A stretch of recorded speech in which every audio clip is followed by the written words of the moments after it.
Nama saya Ibrahim Mirahadi. Nama saya Fena Putri Kendani. Nama saya Nana Dermawan Putri. Nama saya Nadiasa. Nama saya Arina Sabrarikti. Selamat menyaksikan. Selamat menyaksikan.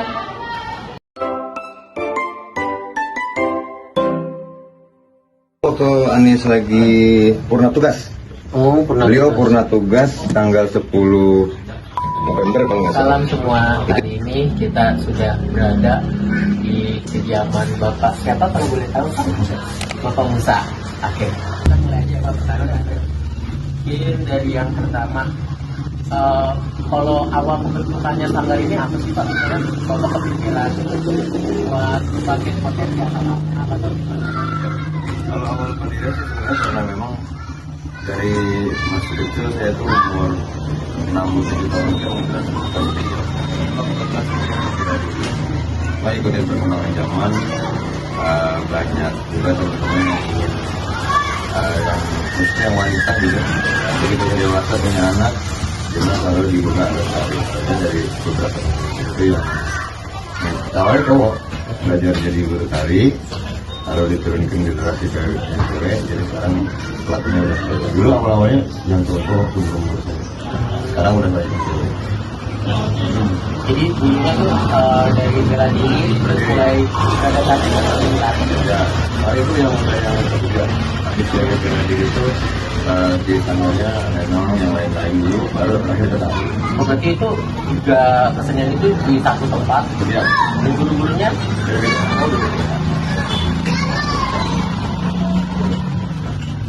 Untuk tujuan terbuatnya sanggar tari atau harapan kita membawa sanggar tari dulu kita tuh ikutin penulis orang tua terdahulu ya.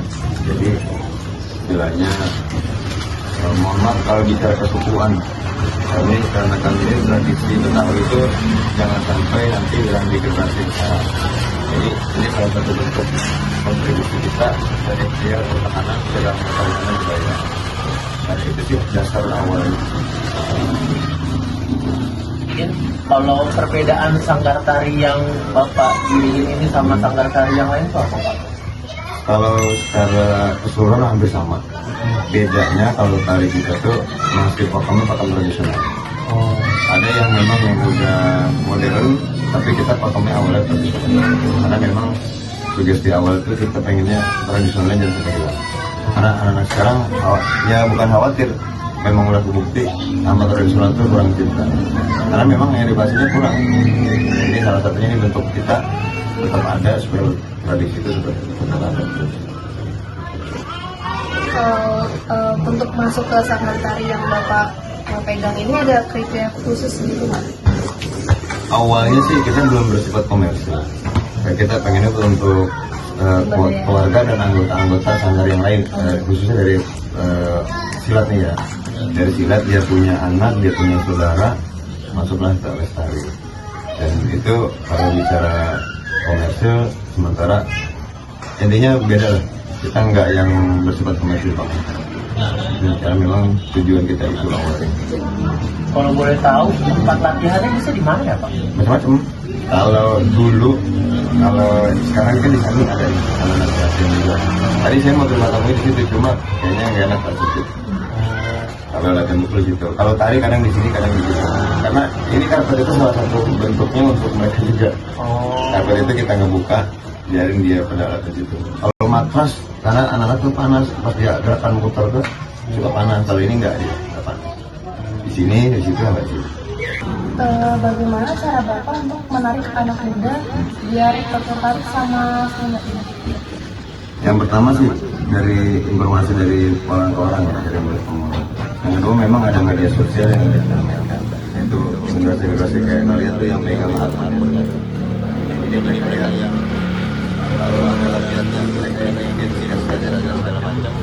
Saya sering lihat itu media sosial juga. Butuh berapa lama untuk mengajarin anak-anak yang punya basic sama sekali? Khusus di tari nih.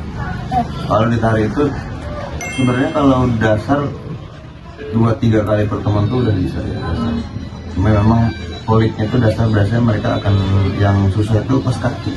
Kalau tangan kan mungkin masih bisa ya. Kalau kaki itu ada yang bentong-bentong gitu, kakinya itu ada.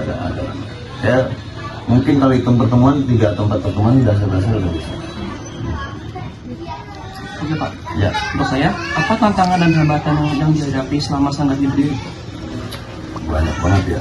Tapi secara garis besar yang pasti hambatan itu minimnya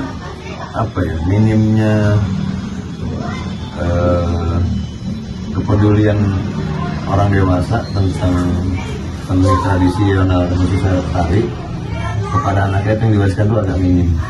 Jadi tantangannya kita merubah cara pandang dan pola pikir orang tua gimana supaya tradisi itu tetap ada.